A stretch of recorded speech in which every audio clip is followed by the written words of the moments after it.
Há aproximadamente 13,8 bilhões de anos, o universo observável encontrava-se concentrado em um estado de extrema densidade e temperatura. Em uma fração ínfima de segundo, esse estado inicial expandiu-se rapidamente em um processo conhecido como Big Bang. À medida que o espaço se dilatava, a temperatura diminuía e a energia começou a se transformar em partículas elementares, quarks, elétrons, neutrinos. Nos primeiros minutos, os quarks se agruparam para formar prótons e nêutrons, e estes, por sua vez, combinaram-se para originar núcleos leves de hidrogênio, hélio e traços de lítio. O universo no início era escuro, cheio de um plasma quente e opaco. Centenas de milhares de anos mais tarde, quando o cosmos havia esfriado o suficiente, elétrons e núcleos uniram-se para formar átomos neutros. A radiação pôde então viajar livremente. A luz fóssil desse momento é o que hoje se detecta como radiação cósmica de fundo. O universo estava dominado quase por completo por hidrogênio e hélio, com matéria distribuída de forma ligeiramente desigual. Essas pequenas irregularidades de densidade foram essenciais. Sob a ação da gravidade, as regiões um pouco mais densas começaram a atrair mais matéria, gerando nuvens cada vez mais massivas. No interior dessas nuvens gigantes de gás, a contração gravitacional elevou a temperatura e a pressão. Ali nasceram as primeiras estrelas. Em seus núcleos, a fusão nuclear transformou hidrogênio em hélio e, em estrelas mais massivas, hélio em elementos mais pesados como carbono, oxigênio, silício e ferro. Cada geração de estrelas funcionou como uma fábrica de novos elementos químicos. Ao final de suas vidas, as estrelas maiores explodiram como supernovas, dispersando esses elementos pesados no meio interestelar. O material que mais tarde formaria a Terra não existia nos primeiros instantes do universo. Foi sendo fabricado no coração e na morte violenta de muitas estrelas anteriores. Com o passar de bilhões de anos, essas estrelas e suas nuvens de gás e poeira organizaram-se em estruturas maiores. Uma delas foi a Via Láctea, uma galáxia espiral que se consolidou a partir de fusões sucessivas de protogaláxias menores. Em um de seus braços espirais, a uma distância moderada do centro galáctico, foi-se acumulando material enriquecido em elementos pesados.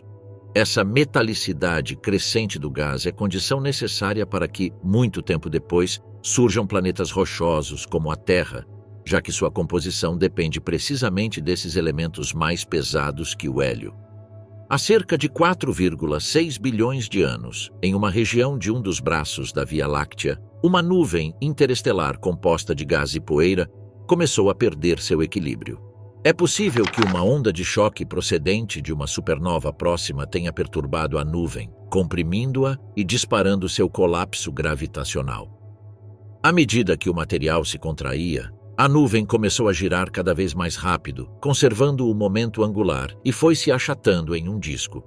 No centro desse disco concentrou-se a maior parte da massa, dando origem a uma protoestrela, o futuro Sol.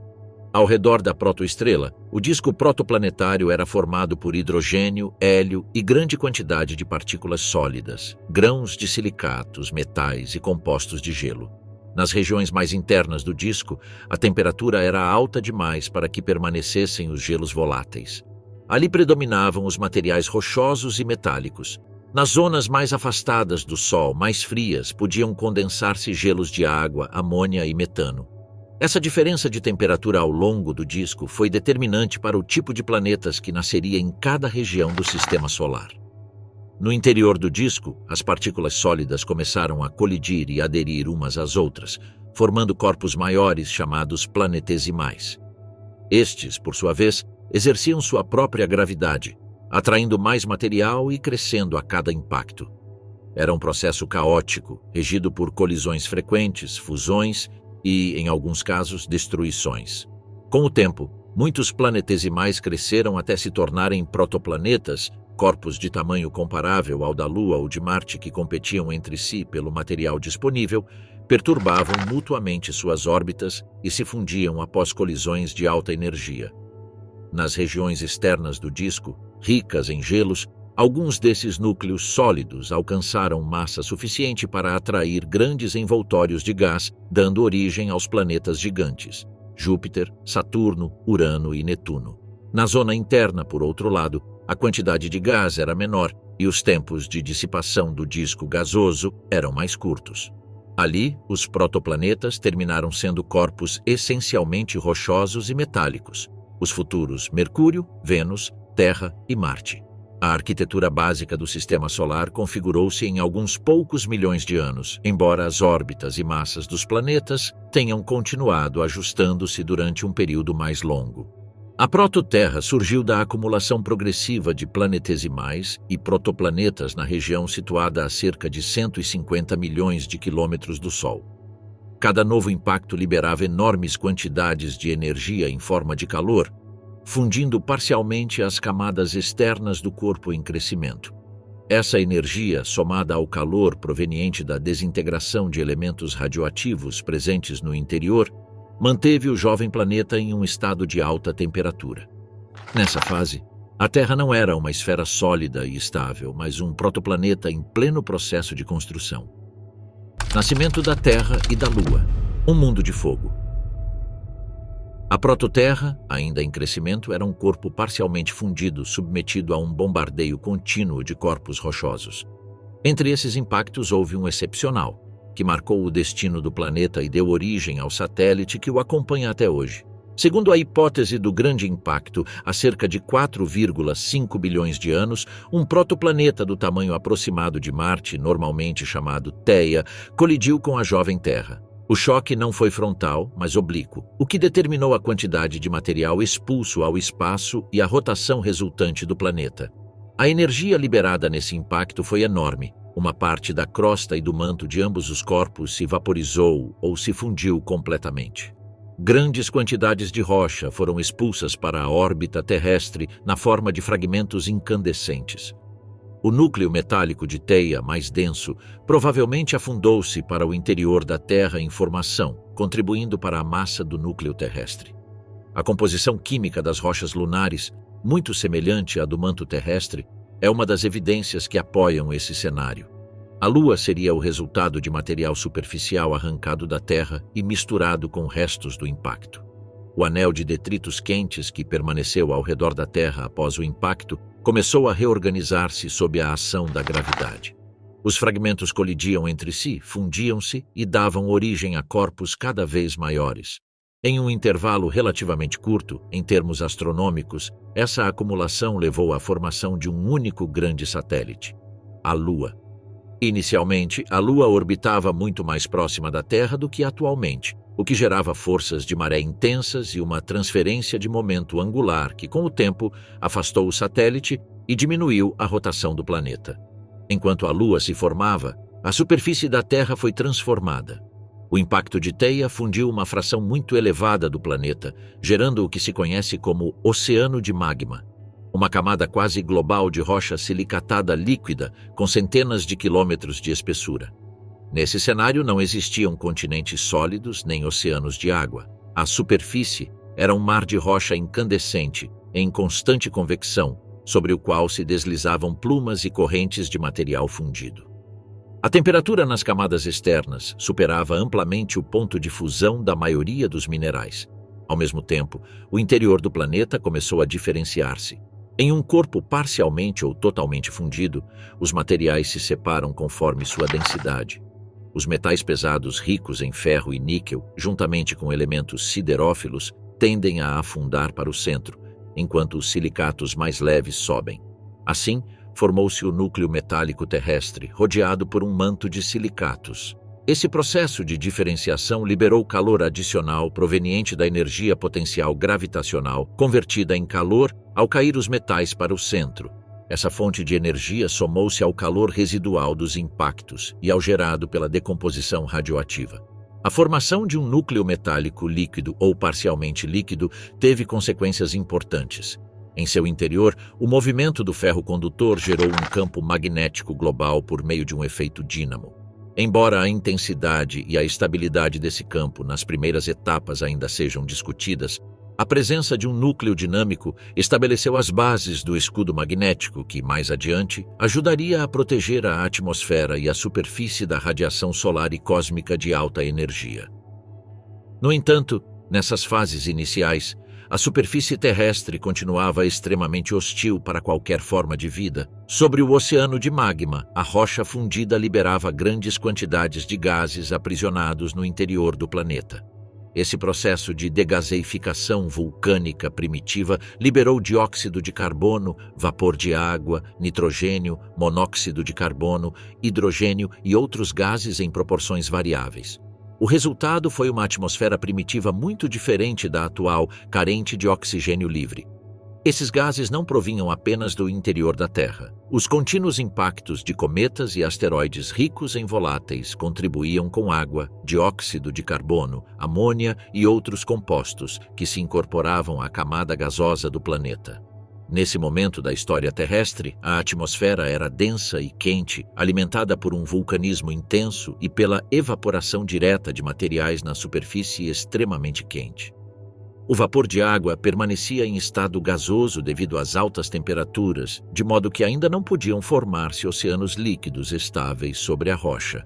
A radiação térmica emitida pelo oceano de magma era enorme, e a troca de energia entre a superfície fundida e a atmosfera incipiente era contínua, com correntes convectivas de gás ascendendo e resfriando-se rapidamente. À medida que passavam milhões de anos, o fluxo de impactos gigantes começou a diminuir, embora o bombardeio não tenha cessado por completo. Com cada redução na taxa de impactos e cada liberação gradual de calor para o espaço, a Terra foi perdendo temperatura superficial. O oceano de magma começou a solidificar-se de cima para baixo, formando uma primeira crosta fina e quebradiça. Em alguns setores, podiam coexistir regiões de rocha parcialmente solidificada com áreas ainda dominadas por lava fundida, conectadas a câmaras magmáticas profundas e a um vulcanismo muito ativo. Essa primeira crosta não era equivalente aos continentes atuais. Era frágil, instável e estava sujeita a uma reciclagem constante. Novos impactos de grande porte a perfuravam, fundiam e misturavam com o material do manto. O vulcanismo extensivo também contribuía para destruir e regenerar superfícies, em um ciclo contínuo de formação e destruição da crosta primitiva. Ao mesmo tempo, continuava a degaseificação, enriquecendo a atmosfera com mais vapor de água e gases de efeito estufa, como o dióxido de carbono. A Lua, já formada, influenciava de maneira notável o sistema Terra. Sua proximidade gerava marés extremamente potentes no oceano de magma e mais tarde nos corpos de água que se formariam. Essas forças de maré contribuíram para a dissipação da energia rotacional do planeta, retardando sua rotação. É possível que a duração do dia terrestre naquela época fosse de apenas algumas horas. Com o tempo, o atrito das marés transferiu o momento angular da rotação terrestre para a órbita lunar, afastando gradualmente o satélite e alongando a duração do dia.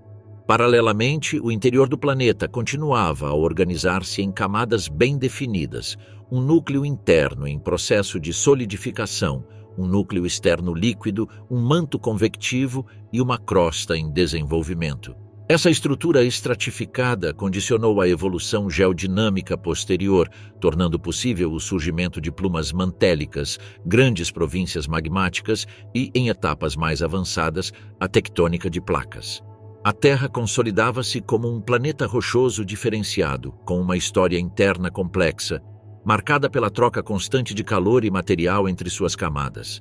Uma vez que a taxa de impactos catastróficos diminuiu e o oceano de magma se solidificou em grande parte, a superfície começou a estabilizar-se e as temperaturas globais caíram o suficiente para que o vapor de água atmosférico começasse a condensar de forma mais eficiente. Essa mudança abriu caminho para a formação de água líquida na superfície, mas o planeta ainda se encontrava em um ambiente submetido a intenso bombardeio de asteroides e cometas, e há uma atividade vulcânica extraordinária, em um equilíbrio instável entre resfriamento e renovação da crosta. Nessa fase, a Terra já era um planeta diferenciado, com um satélite relativamente grande orbitando ao seu redor, um campo magnético incipiente, uma atmosfera primitiva rica em gases vulcânicos e uma superfície que começava a solidificar-se após um passado dominado por um oceano de rocha fundida. Sobre esse oceano de rocha parcialmente solidificada, sob um céu carregado de gases vulcânicos e ainda castigado por impactos frequentes, começou o bombardeio mais intenso da história do Sistema Solar. Adeico, bombardeio intenso, primeiras crostas e atmosferas. Esse bombardeio mais intenso da história do Sistema Solar marcou o início de uma etapa que os geólogos denominam Éon Adeico, desde a formação da Terra, há cerca de 4.540 milhões de anos, até aproximadamente 4.000 milhões de anos atrás. O nome remete a um mundo infernal. Alta temperatura interna, vulcanismo extremo, impactos frequentes de asteroides e cometas, atmosferas em constante mudança e uma crosta em formação e destruição contínua. Longe de ser um planeta estável, a Terra era um sistema dinâmico em que processos violentos e processos de resfriamento atuavam simultaneamente. O bombardeio não foi homogêneo ao longo do Adeico. Distinguem-se duas fases principais. Uma etapa inicial, imediatamente posterior à formação do planeta e da Lua, com impactos de grandes protoplanetas e asteroides de tamanho considerável. E uma etapa posterior, o chamado bombardeio intenso tardio, registrado entre aproximadamente 4.100 e 3.800 milhões de anos atrás. Nesta última, ressonâncias gravitacionais entre os planetas gigantes teriam desestabilizado populações de corpos rochosos e gelados, enviando-os para o interior do Sistema Solar. Muitos desses objetos impactaram a Terra, a Lua, Mercúrio e Marte, deixando crateras que ainda hoje são visíveis em suas superfícies menos ativas. Cada grande impacto liberou uma energia equivalente a milhões de bombas termonucleares atuais. Dependendo do tamanho e da velocidade do objeto, esses choques podiam perfurar a crosta, vaporizar a água superficial, fundir amplas regiões do manto superior e projetar material para o espaço. Na Lua, onde não há tectônica nem erosão intensa, esses impactos permaneceram preservados como bacias de impacto e mares basálticos. Na Terra, por outro lado, a atividade interna e a tectônica posterior apagaram quase todas as marcas diretas, de modo que o registro do Adeico é inferido por meio de fragmentos minerais muito antigos e da comparação com outros corpos do Sistema Solar. Apesar dessa violência, a Terra estava se resfriando de forma progressiva. O oceano de magma global foi solidificando-se da superfície para o interior. O resultado foi a formação de uma crosta primordial, provavelmente fina, rica em minerais máficos e ultramáficos, mais densa que a crosta continental atual. Essa primeira crosta pôde fragmentar-se e afundar repetidamente no manto, em um processo de reciclagem precoce impulsionado pela alta temperatura interna e pelos impactos. Assim, a superfície do planeta era um mosaico de placas rígidas de vida curta, separadas por regiões de intensa atividade vulcânica. A presença de minerais muito antigos, como os zircões encontrados em certas rochas do oeste da Austrália, indica que há cerca de 4.400 milhões de anos já existiam porções de crosta suficientemente estáveis para que se formassem e preservassem cristais resistentes. A composição isotópica de alguns desses zircões sugere que se cristalizaram na presença de água líquida, o que implica que, mesmo durante o Adeico inicial, a Terra pode ter tido períodos nos quais a temperatura superficial permitiu a existência de oceanos, ou pelo menos, corpos de água transitórios. Esses oceanos, contudo, teriam sido vulneráveis à evaporação e vaporização parcial durante os grandes impactos do bombardeio intenso tardio. A atmosfera adeica originou-se e evoluiu por degaseificação vulcânica e por aportes de corpos externos. Inicialmente, a Terra talvez tenha tido uma atmosfera muito leve de hidrogênio e hélio capturada do disco protoplanetário, mas a baixa massa planetária e a intensa radiação do jovem Sol facilitaram a perda desses gases leves para o espaço. A atmosfera que se consolidou depois foi secundária. Formou-se a partir de gases liberados do interior do planeta e dos voláteis fornecidos por cometas e asteroides. Estava dominada por dióxido de carbono, vapor de água e nitrogênio, com presença de monóxido de carbono, dióxido de enxofre, hidrogênio e outros gases redutores sem oxigênio livre significativo. A temperatura na superfície dependia do balanço entre o calor interno, a energia solar incidente e o efeito estufa exercido pelo dióxido de carbono e pelo vapor de água. O jovem Sol emitia menos energia do que atualmente, mas as concentrações elevadas de gases de efeito estufa compensavam parcialmente essa menor luminosidade. Nos intervalos entre grandes impactos, esse equilíbrio pôde permitir a condensação do vapor de água na forma de chuva, alimentando a formação de oceanos primitivos nas bacias da crosta em resfriamento. Quando ocorria um impacto de grande magnitude, parte dessa água vaporizava e retornava à atmosfera, fechando um ciclo de evaporação e condensação em escala geológica. O vulcanismo durante o Adeico era ubíquo. Extensas erupções de lavas basálticas cobriam grandes regiões da superfície. As dorsais proto-oceânicas e as plumas mantélicas emergentes geravam ilhas vulcânicas efêmeras que podiam ser destruídas por novos impactos ou pelo afundamento no manto. Nesses ambientes, o intercâmbio entre o interior e a superfície do planeta era contínuo. Gases, calor e materiais químicos passavam do manto para a atmosfera e para os oceanos em formação. Essa comunicação entre as camadas do planeta foi crucial para estabelecer as condições físico-químicas que, mais tarde, permitiriam o surgimento de processos prebióticos. A interação entre água líquida e rocha quente, especialmente em zonas de vulcanismo submarino, gerava gradientes de temperatura e de composição química. As reações de alteração hidrotermal modificavam os minerais da crosta e liberavam íons metálicos e compostos reduzidos na água. Essas soluções hidrotermais ricas em minerais coexistiam com águas oceânicas mais frias e oxidadas em sentido relativo. A presença de interfaces com diferentes temperaturas, pH e composições cria ambientes com forte desequilíbrio químico, condição-chave para o desenvolvimento de reações espontâneas que liberam energia utilizável por futuros sistemas químicos complexos. Em escala global, o Adeico também foi um período de intensa perda de atmosfera para o espaço. A radiação ultravioleta do jovem Sol e o vento solar, mais intenso que o atual, interagiam com as camadas altas da atmosfera, favorecendo a fuga de gases leves.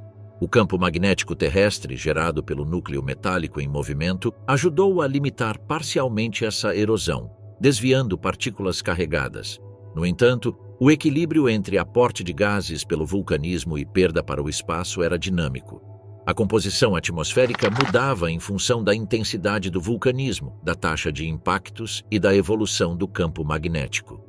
O bombardeio intenso tardio, em particular, levanta questões sobre a habitabilidade inicial do planeta. Se seus impactos foram extremamente destrutivos e frequentes, poderiam ter esterilizado a superfície repetidamente, fundindo grandes porções da crosta e vaporizando os oceanos incipientes. Alguns modelos propõem janelas de relativa calma entre episódios de impacto, durante as quais a crosta se resfriava e a água voltava a condensar, criando ambientes mais benignos. Outros sugerem que, mesmo que a superfície fosse destruída, o calor interno e os gradientes químicos no subsolo poderiam ter oferecido refúgios potenciais para sistemas químicos precursores da vida. Embora do éon Adeico quase não se conservem rochas completas, os fragmentos minerais e os registros isotópicos permitem deduzir que a Terra não foi um mundo eternamente fundido, mas um planeta que alternou fases de extrema violência com períodos de estabilização parcial. No final do Adeico, por volta de 4.000 milhões de anos atrás, o bombardeio diminuiu em intensidade. A crosta, embora ainda dinâmica, começou a alcançar maiores espessuras e estabilidade relativa. Os oceanos puderam manter-se durante intervalos cada vez mais longos, sem serem completamente vaporizados, e a atmosfera adquiriu composições mais estáveis, sempre sem oxigênio livre, mas com abundantes compostos de carbono, nitrogênio e enxofre. Resfriamento, oceanos e química prebiótica. No início do éon arqueano, há cerca de 4.000 milhões de anos, a Terra havia deixado para trás sua fase mais extrema de bombardeio e fusão global, embora ainda fosse um planeta geologicamente muito ativo. A taxa de impactos de grandes asteroides diminuiu, permitindo que a crosta se estabilizasse parcialmente e que o calor interno se dissipasse de forma mais eficiente. O fluxo térmico do interior para a superfície continuava elevado, mas já não era suficiente para manter um oceano de magma global. Em vez de um mar de rocha fundida, a superfície estava dominada por uma crosta sólida, fina e fracturada, atravessada por vulcões e sistemas hidrotermais.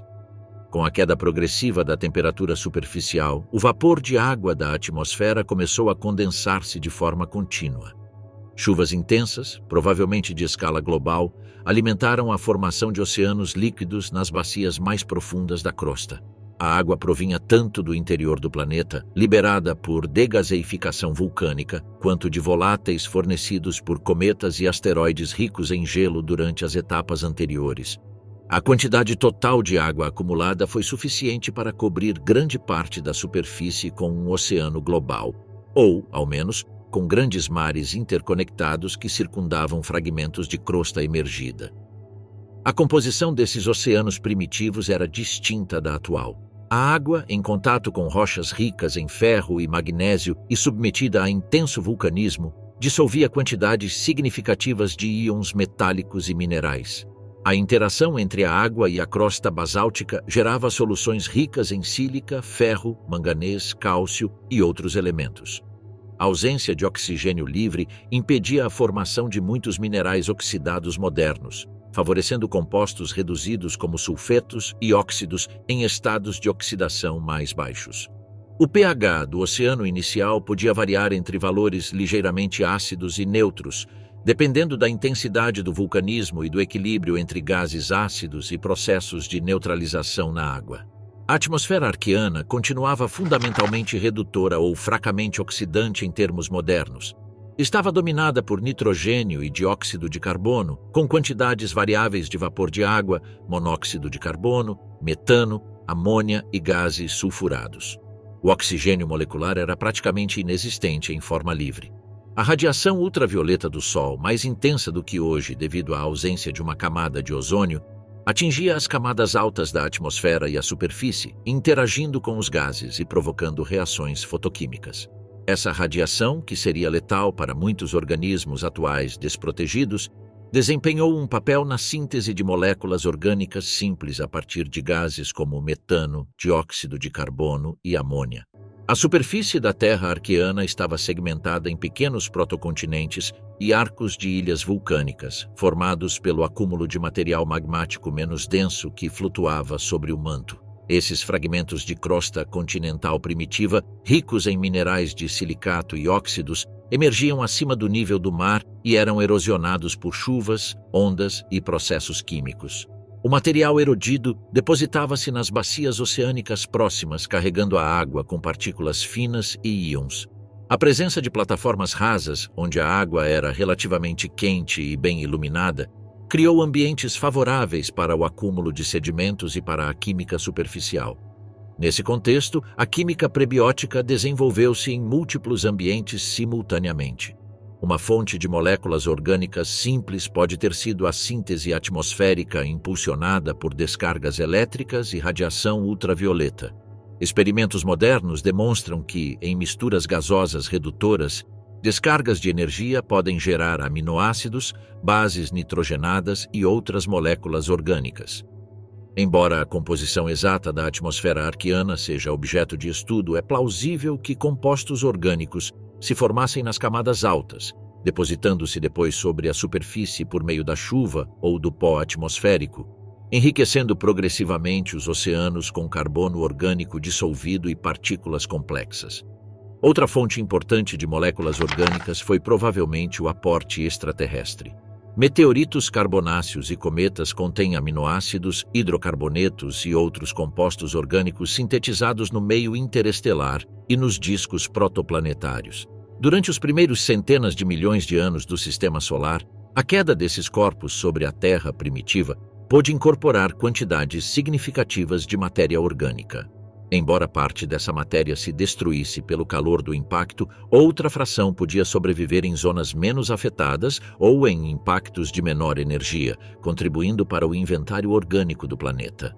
Nos fundos oceânicos, a interação entre água do mar fria e rochas ultramáficas quentes do manto superior gerava sistemas hidrotermais. Nesses sistemas, a água infiltrada aquecia-se, reagia com a rocha e emergia novamente através de chaminés hidrotermais, fornecendo ao oceano fluidos ricos em hidrogênio molecular, metano, sulfetos e íons metálicos. As fontes hidrotermais alcalinas, em particular, criavam gradientes de pH e de potencial redox entre os fluidos emergentes e a água oceânica circundante. Esses gradientes são uma forma de energia química que pode ser aproveitada por reações espontâneas, favorecendo a síntese de moléculas orgânicas mais complexas a partir de precursores simples. As superfícies minerais desempenharam um papel central como suportes e catalisadores. Minerais de argila, óxidos de ferro, sulfetos metálicos e silicatos expostos em costas, leitos de rios primitivos e chaminés hidrotermais forneciam locais de adsorção onde as moléculas orgânicas podiam se concentrar. A adsorção em superfícies reduz a liberdade de movimento das moléculas e aumenta sua proximidade, facilitando reações de condensação e polimerização que em solução diluída seriam pouco prováveis. Em laboratórios atuais, observou-se que certos minerais podem catalisar a formação de cadeias curtas de aminoácidos ou nucleotídeos a partir de monômeros ativados, sugerindo mecanismos plausíveis para a química prebiótica na Terra primitiva. Em regiões costeiras submetidas a ciclos de inundação e secagem, como lagoas rasas, poças intermareais ou depósitos vulcânicos próximos ao mar, os ciclos de hidratação e desidratação também favoreciam a polimerização. Ao evaporar, a concentração de solutos orgânicos aumentava e as moléculas aproximavam-se o suficiente para reagir formando ligações mais complexas. Quando a água retornava, esses polímeros podiam dispersar-se novamente. A repetição de milhares ou milhões desses ciclos pôde gerar uma diversidade de oligômeros orgânicos, alguns dos quais apresentariam propriedades químicas particulares, como a capacidade de adotar estruturas estáveis ou interagir de forma específica com outras moléculas. Simultaneamente, a radiação ultravioleta e as altas temperaturas em certas zonas destruíam parte das moléculas orgânicas formadas, impondo uma pressão seletiva química. As estruturas mais estáveis frente à radiação e à hidrólise teriam maiores probabilidades de persistir no ambiente. Assim, o conjunto de moléculas presentes nos oceanos e superfícies arqueanas não era estático, mas resultado de um equilíbrio entre síntese, transformação e destruição. Com o tempo, esse equilíbrio conduziu a uma acumulação líquida de compostos orgânicos relativamente resistentes e ao surgimento de redes de reações interconectadas. Os processos de oxidação e redução em ambientes minerais também contribuíram para aumentar a complexidade química. Em interfaces onde coexistiam compostos reduzidos com aceitadores de elétrons mais oxidantes, podiam estabelecer-se reações redox espontâneas que liberavam energia. Essa energia, na forma de gradientes eletroquímicos, é um análogo dos processos energéticos que hoje as células utilizam para sintetizar moléculas complexas. Na Terra arqueana, antes da existência de organismos, tais gradientes puderam impulsionar reações químicas que formavam precursores de lipídios, açúcares e nucleotídeos. Em escala planetária, a combinação de oceanos líquidos, atmosfera rica em gases reativos, vulcanismo intenso, sistemas hidrotermais ativos e superfícies minerais extensas criou um laboratório químico de dimensões globais. Em diferentes regiões do planeta existiam condições diversas. Algumas mais favoráveis à síntese de compostos nitrogenados, outras à formação de hidrocarbonetos, outras à polimerização em superfícies. A diversidade de ambientes aumentou a probabilidade de surgirem conjuntos moleculares com propriedades emergentes, como a capacidade de autoensamblar-se em estruturas vesiculares ou de armazenar informação química em cadeias repetitivas. Enquanto a Terra continuava a resfriar-se lentamente e a crosta ganhava espessura, os oceanos tornavam-se mais profundos e estáveis. A tectônica primitiva reorganizava os fragmentos de crosta, gerando novas zonas de subducção e elevação, o que, por sua vez, modificava a distribuição de plataformas rasas e de arcos vulcânicos. Essas mudanças geodinâmicas alteravam continuamente a geografia dos ambientes prebióticos, mas mantinham o fornecimento de calor e substâncias químicas reativas do interior do planeta para a superfície e os oceanos. Origem da vida, primeiras células e o ancestral comum. No meio deste laboratório planetário, onde a matéria orgânica simples se acumulava e se transformava sob múltiplas fontes de energia, começou a transição da química prebiótica para os primeiros sistemas com propriedades biológicas. Essa transição não foi um evento único, mas um conjunto de processos graduais: síntese de moléculas complexas, concentração em microambientes favoráveis, aparecimento de estruturas capazes de manter um ambiente interno distinto do externo e, finalmente, sistemas que podiam copiar certa informação e deixar descendentes com variações. Um aspecto-chave desse passo foi a capacidade de armazenar informação química de maneira estável e reproduzível. Entre as diferentes hipóteses, uma das mais influentes é a do mundo do RNA. Nela, moléculas de ácido ribonucleico teriam desempenhado simultaneamente duas funções: atuar como portadoras de informação e como catalisadoras de reações químicas. Hoje se sabe que certos fragmentos de RNA, chamados ribozimas, podem catalisar reações específicas, incluindo algumas relacionadas à síntese e modificação de outros ácidos nucleicos. Isso sugere que, na Terra primitiva, cadeias de RNA formadas a partir de nucleotídeos gerados por processos prebióticos puderam auto-ensamblar-se, copiar-se de maneira imperfeita e competir entre si. O desafio, entretanto, não era apenas gerar RNA, mas concentrá-lo e protegê-lo em ambientes onde as reações químicas fossem suficientemente rápidas, mas não destruíssem as moléculas recém-formadas. Aqui entram em jogo as membranas primitivas. Certos lipídios simples, como os ácidos graxos de cadeia curta, podem auto-organizar-se espontaneamente em água formando vesículas, pequenas esferas ocas com uma bicamada que separa o interior do ambiente externo. Na Terra arcaica, esses lipídios puderam ser gerados em descargas elétricas, reações hidrotermais ou integrados em meteoritos ricos em compostos orgânicos. Em condições adequadas de salinidade e pH, teriam formado vesículas capazes de encapsular fragmentos de RNA e outras moléculas. A combinação de polímeros informacionais e compartimentos lipídicos define a ideia de protocélula.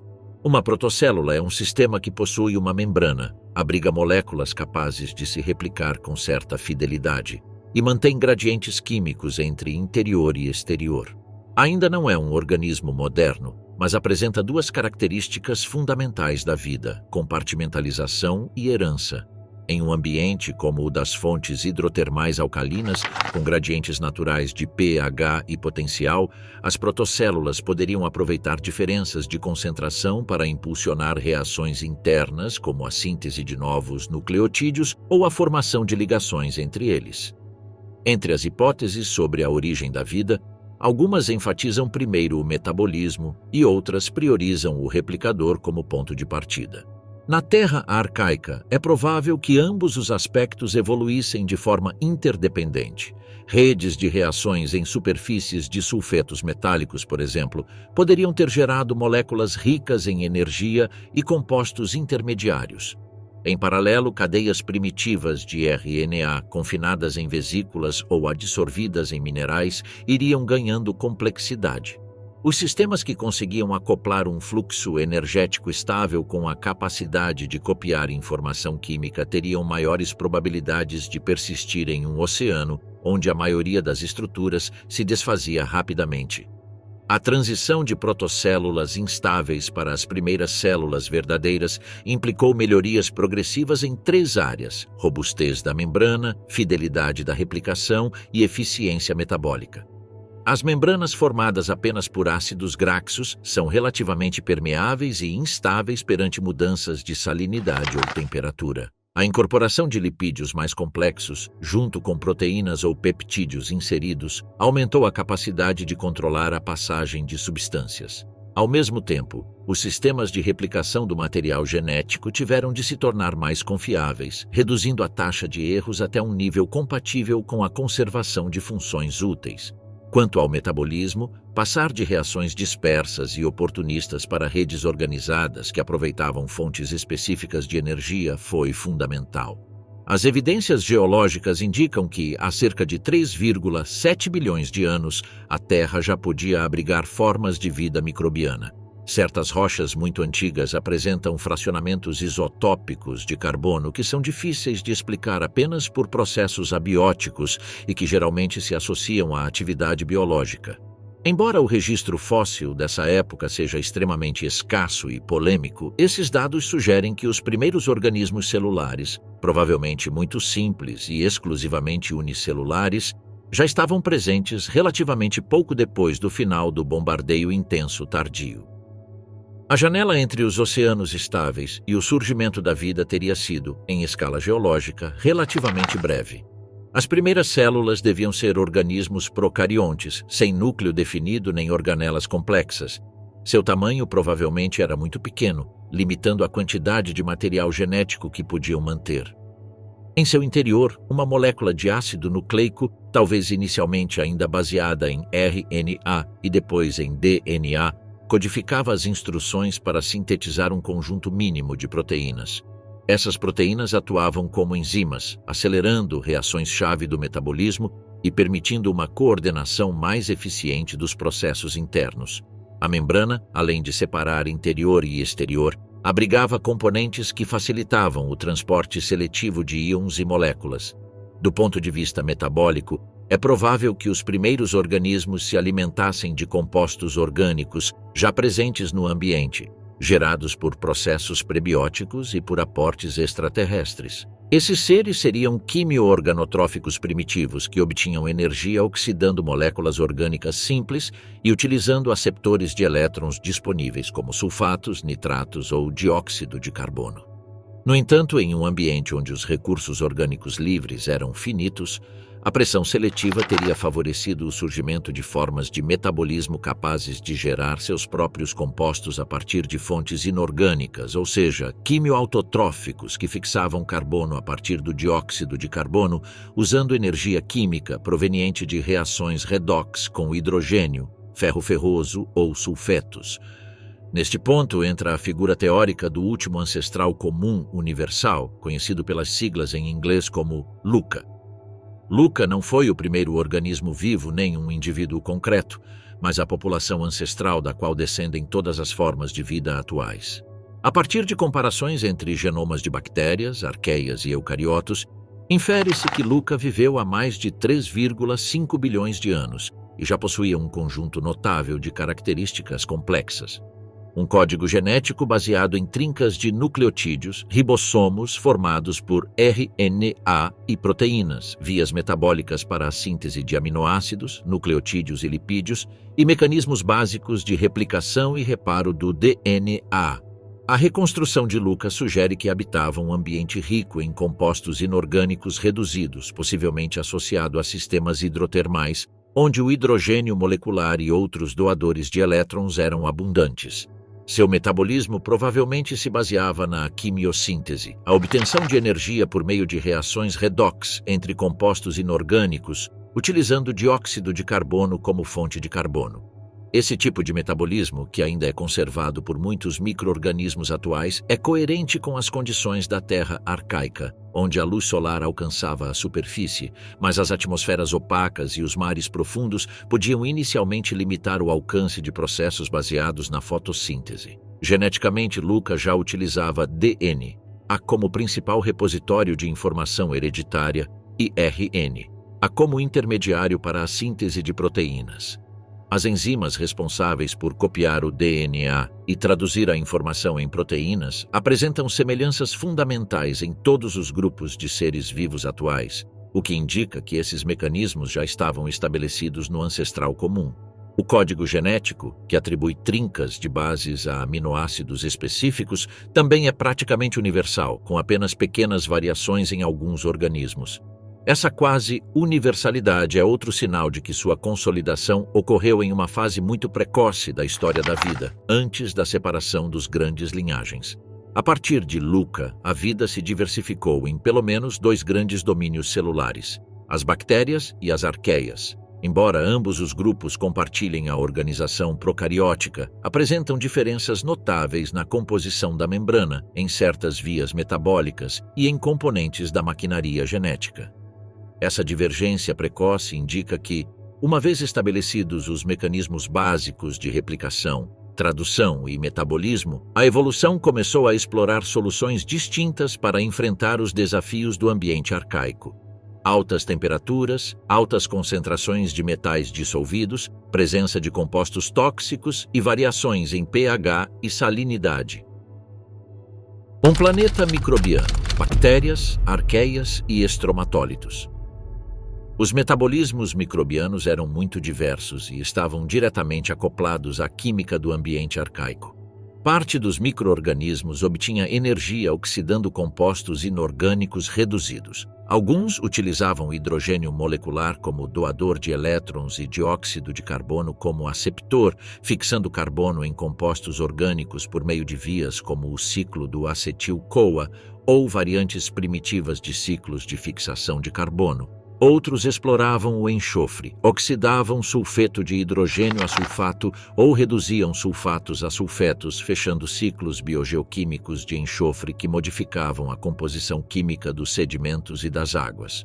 Um grupo de arqueias desenvolveu a metanogênese, um metabolismo no qual o dióxido de carbono, o acetato ou outros compostos simples são reduzidos para produzir metano. Esse processo libera energia utilizável para a célula e, como subproduto, introduz grandes quantidades de metano na atmosfera e no oceano.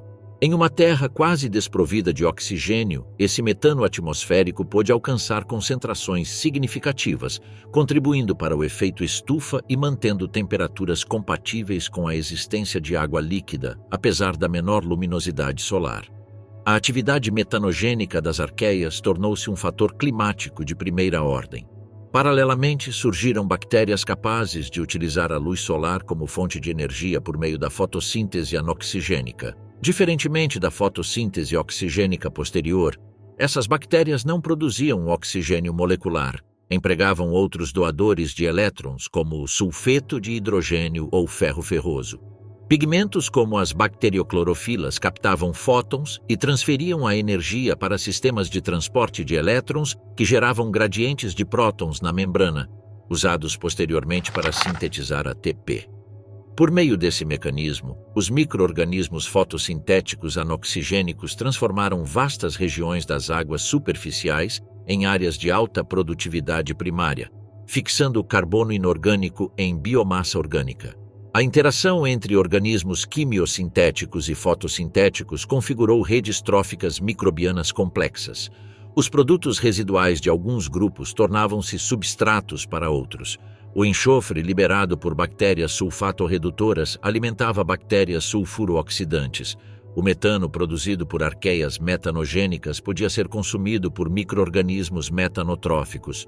O ferro ferroso oxidado ou precipitado alterava a química dos sedimentos. Essa rede de intercâmbios deu origem a ciclos biogeoquímicos globais de carbono, nitrogênio, enxofre e ferro, nos quais a biosfera e a geosfera ficaram intimamente acopladas. Um dos registros mais visíveis dessa atividade microbiana são os estromatólitos.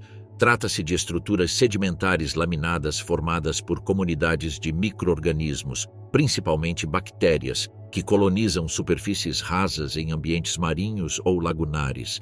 Nas plataformas costeiras do Arqueano, tapetes microbianos se estendiam sobre fundos pouco profundos. Esses tapetes aprisionavam partículas finas em uma matriz pegajosa de substâncias poliméricas, secretadas pelas células, e promoviam a precipitação de carbonatos e outros minerais. Com o tempo, a alternância entre crescimento biológico e deposição sedimentar gerava colunas, cúpulas e lâminas com estrutura estratificada. Os estromatólitos mais antigos conhecidos remontam a mais de 3,4 bilhões de anos e mostram que, naquela época, já existiam comunidades microbianas organizadas capazes de modificar seu ambiente físico.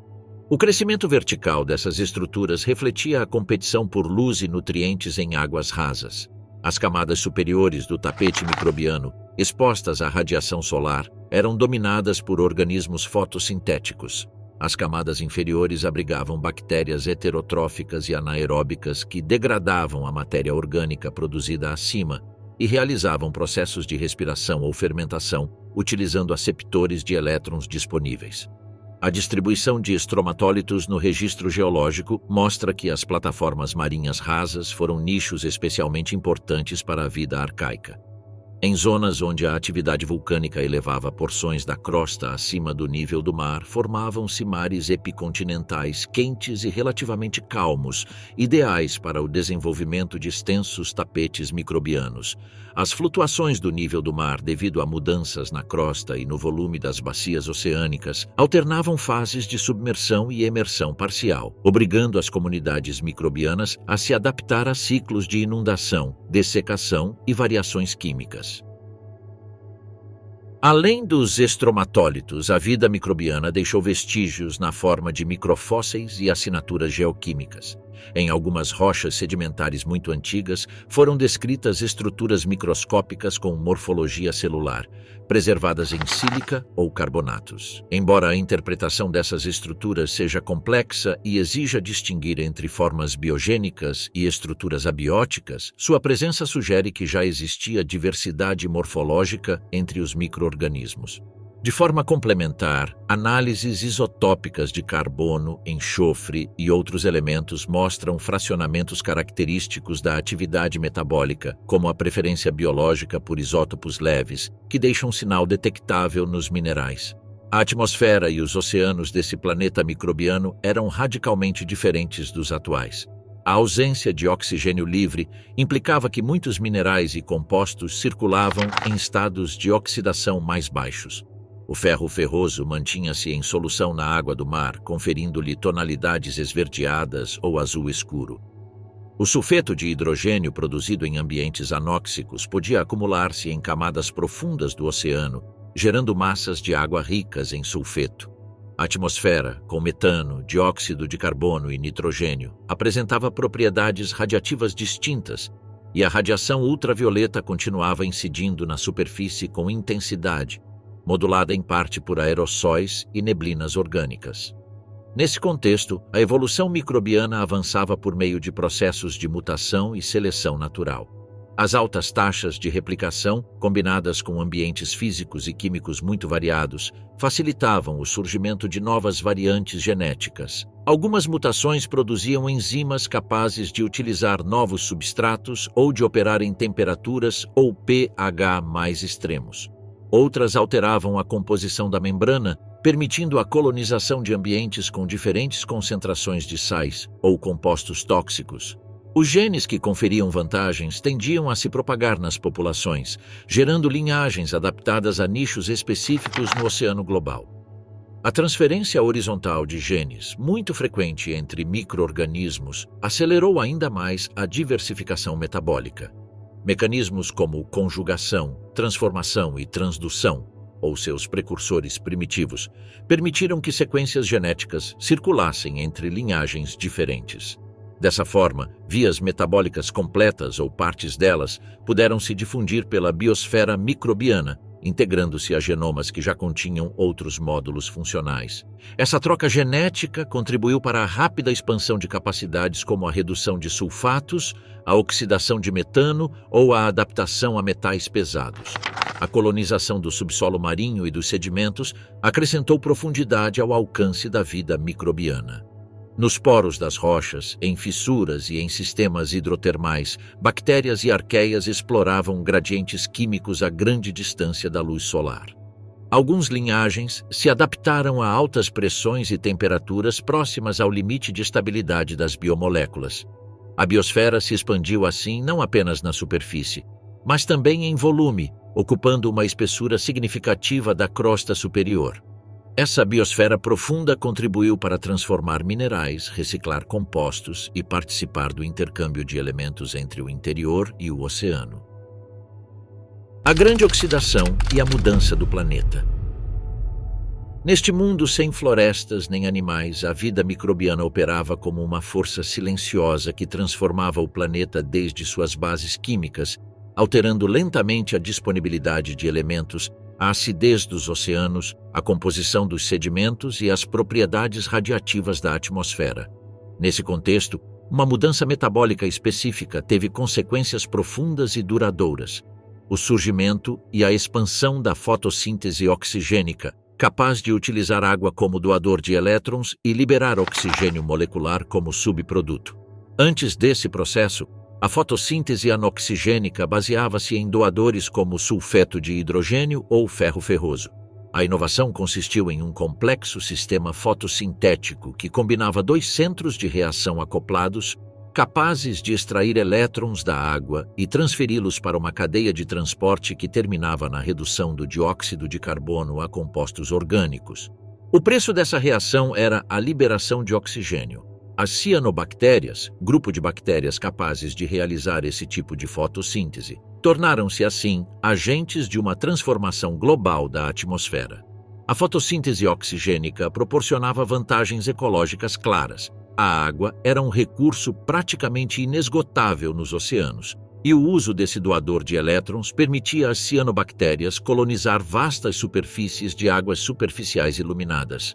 Ali, formaram extensos tapetes e contribuíram para o crescimento de estromatólitos em muitas plataformas rasas. A produção de matéria orgânica aumentou e, com ela, a capacidade de exportar carbono para os sedimentos, onde uma fração ficava enterrada e fora do contato imediato com a atmosfera e os oceanos. No entanto, o oxigênio liberado pela fotossíntese não se acumulou imediatamente na atmosfera. Durante centenas de milhões de anos, esse oxigênio reagiu com numerosos sumidouros redutores presentes na Terra primitiva.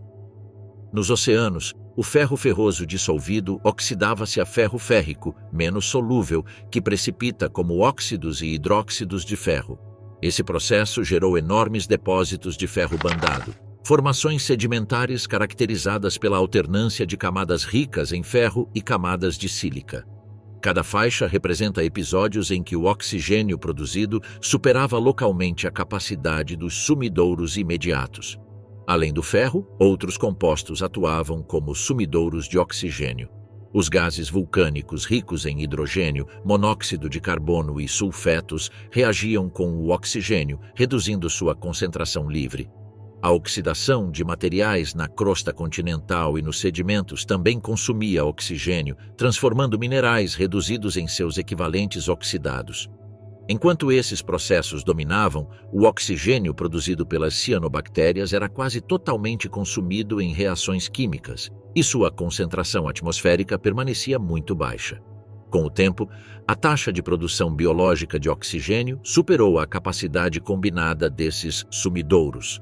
O enterramento de matéria orgânica em sedimentos marinhos desempenhou um papel essencial. Cada molécula de carbono orgânico que não se oxidava de volta a dióxido de carbono representava um excesso líquido de oxigênio liberado.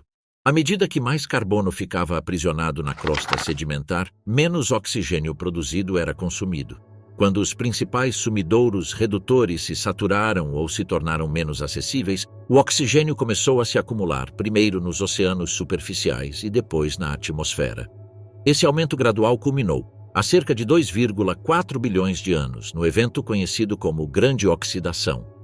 As evidências geoquímicas, como o desaparecimento de certos sinais isotópicos associados a uma atmosfera fortemente redutora e o surgimento de depósitos de óxidos de ferro continentais, indicam uma mudança marcada no estado redox da superfície terrestre.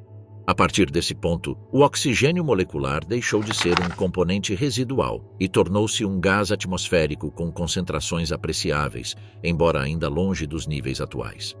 A grande oxidação teve consequências profundas para a biosfera microbiana existente. Muitos micro-organismos haviam evoluído em um ambiente completamente anóxico e utilizavam vias metabólicas sensíveis ao oxigênio, que danificava proteínas, lipídios e ácidos nucleicos por meio da formação de espécies reativas.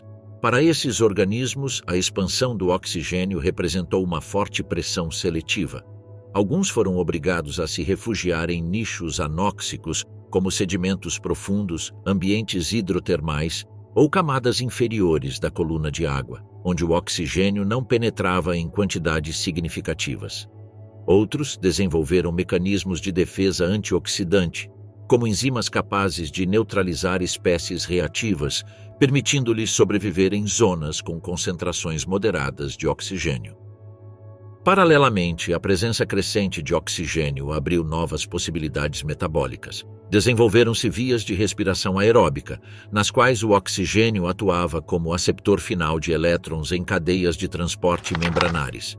Essa forma de respiração é energeticamente muito mais eficiente que muitos processos anaeróbios, pois o potencial redox do par oxigênio/água é muito elevado. Organismos capazes de explorar essa vantagem puderam extrair mais energia da oxidação de compostos orgânicos, sustentando taxas de crescimento mais altas e potencialmente genomas maiores e mais complexos. O impacto do oxigênio não se limitou à biosfera. Em nível atmosférico, a acumulação de oxigênio permitiu a formação de uma camada de ozônio nas camadas altas. As moléculas de oxigênio, ao serem fotodissociadas por radiação ultravioleta, geraram átomos de oxigênio que se recombinavam com outras moléculas de O2 para formar ozônio. Essa camada absorveu grande parte da radiação ultravioleta de alta energia, reduzindo o fluxo que atingia a superfície. Com o tempo, essa proteção facilitou a colonização de ambientes mais próximos da superfície e, muito mais tarde, de ambientes subaéreos. No Arqueano tardio e no Proterozoico inicial, no entanto, esse processo ainda se encontrava em fases iniciais. Outro efeito importante do oxigênio foi sua influência nos gases de efeito estufa. Antes da grande oxidação, o metano produzido por arqueias metanogênicas era um componente-chave da atmosfera e contribuía para manter um efeito estufa intenso. O aumento de oxigênio facilitou a oxidação do metano a dióxido de carbono e água, reduzindo sua concentração atmosférica. Como o metano é um gás de efeito estufa muito mais potente que o dióxido de carbono, essa conversão alterou o balanço térmico do planeta. A biosfera microbiana, ao modificar a concentração relativa desses gases, influenciou diretamente o clima global. Nos oceanos, a presença de oxigênio dissolvido alterou a solubilidade e o comportamento de múltiplos elementos químicos. O ferro ferroso em solução oxidou-se a formas férricas que precipitaram, limpando progressivamente o oceano de ferro dissolvido e afetando a disponibilidade desse micronutriente essencial para fotossintetizadores e outros micro-organismos. Os ciclos de nitrogênio e enxofre também foram alterados. Novas vias de nitrificação e desnitrificação, dependentes de oxigênio, surgiram e se incorporaram aos ciclos biogeoquímicos, enquanto a oxidação de sulfetos a sulfatos modificou a química dos sedimentos e da água do mar. Supercontinentes primitivos e glaciações extremas. Durante o Proterozoico, entre cerca de 2,5 e 0,541 bilhões de anos atrás, a litosfera experimentou ciclos de fragmentação e reunião que deram origem a vários supercontinentes, enquanto o clima atravessava episódios de resfriamento global de intensidade sem precedentes, incluindo fases de glaciações quase planetárias. A tectônica de placas, já ativa desde o Arqueano tardio, operava em um planeta que se resfriava lentamente desde o interior. À medida que o manto perdia calor, os estilos de deformação da crosta mudaram.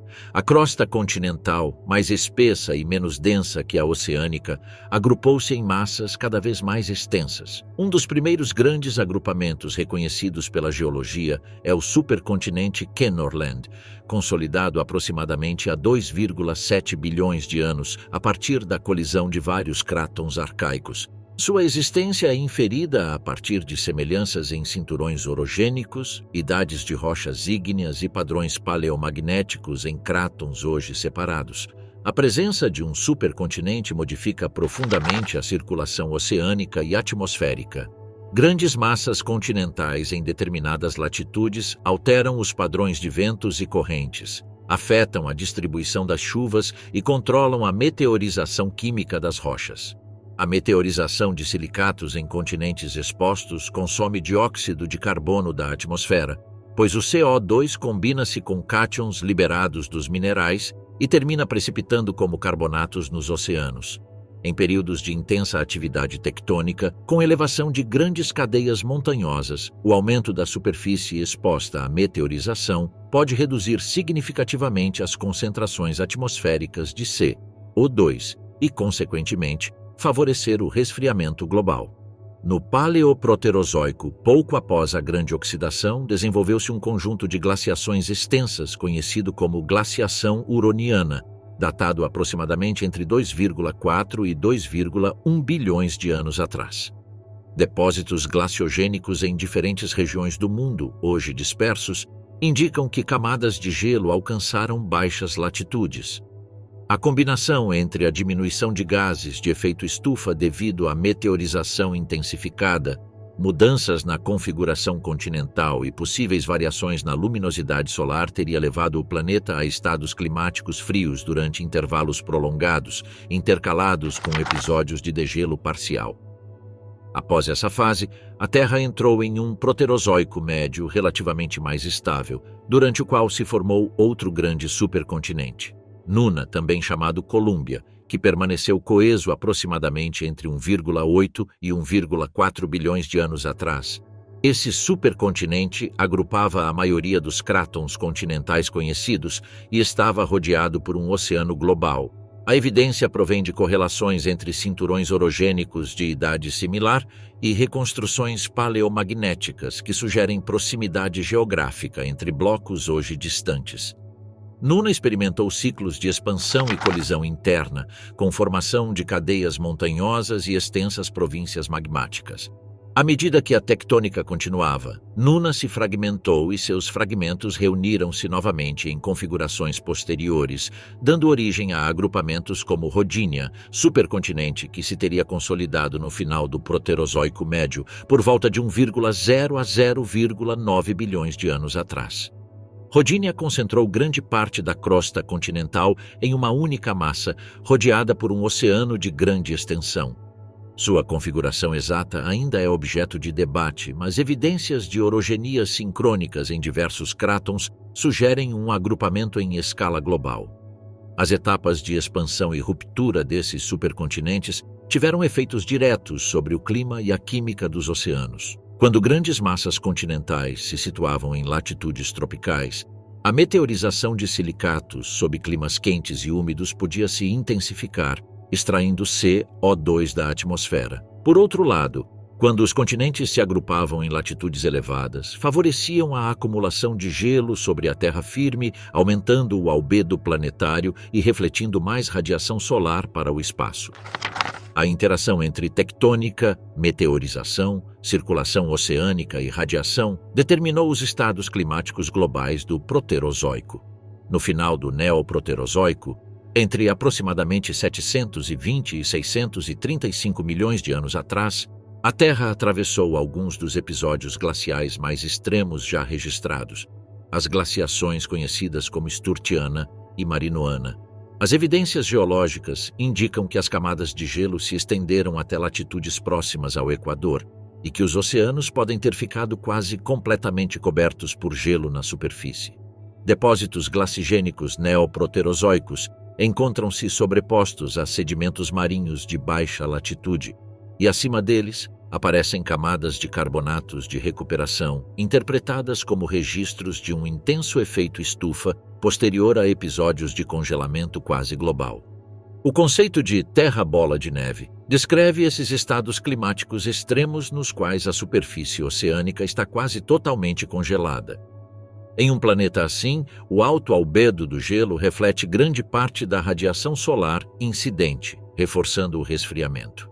A fotossíntese na superfície ficaria severamente limitada pela cobertura de gelo, embora nichos de água líquida pudessem persistir sob o gelo marinho ao redor de fontes hidrotermais ou em lagunas equatoriais parcialmente abertas. Nessas condições, a biosfera teria sofrido gargalos significativos, com redução dos habitats superficiais disponíveis, mas sobrevivência de comunidades microbianas em refúgios protegidos. O desencadeador dessas glaciações neoproterozoicas teria sido uma combinação de fatores. A fragmentação de Rodinia alterou as correntes oceânicas e a distribuição dos continentes, posicionando grandes massas terrestres em latitudes favoráveis à formação de gelo e à meteorização. A atividade tectônica e a elevação de cordilheiras intensificaram a meteorização de silicatos, consumindo CO2 da atmosfera.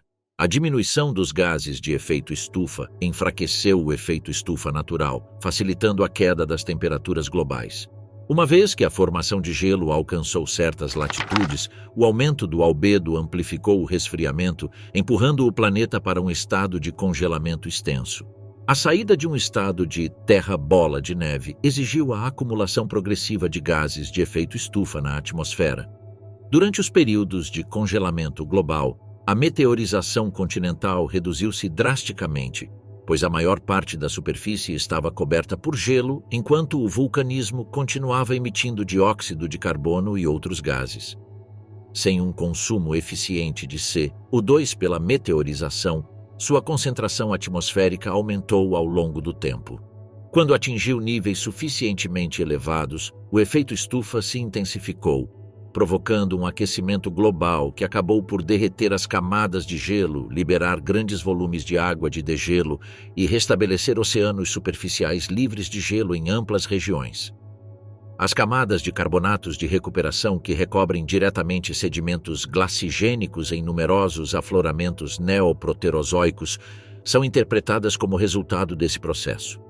Com o descongelamento dos oceanos, o aumento da temperatura e a alta concentração de CO2 atmosférico favoreceram a precipitação maciça de carbonato de cálcio em águas superficiais, gerando sequências características de rochas carbonatadas sobre tilitos e diamictitos glaciais. Essas transições litológicas registram a passagem abrupta de condições frias e glaciais para um clima quente, com oceanos ricos em carbonatos. As glaciações neoproterozoicas também afetaram a química dos oceanos em termos de oxigênio e nutrientes. A circulação oceânica durante os estados de congelamento e degelo alterou a distribuição de oxigênio dissolvido, ferro, fósforo e outros elementos essenciais para a vida. A acumulação de nutrientes em águas profundas durante os períodos frios, seguida de sua mistura em direção à superfície durante as fases de degelo, pode ter desencadeado episódios de alta produtividade biológica. Esse aporte de nutrientes, juntamente com a reorganização das condições redox na coluna de água, criou cenários propícios para inovações biológicas posteriores. A dinâmica dos supercontinentes continuou após Rodinia.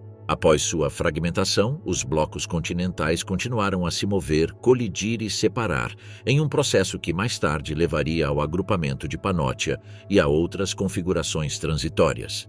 Cada reconfiguração das massas continentais implicou mudanças no nível do mar, na extensão das plataformas rasas, nos padrões das correntes marinhas e na intensidade da meteorização. Essas variações, por sua vez, modulavam o clima, os ciclos biogeoquímicos e a disponibilidade de habitats para a biosfera.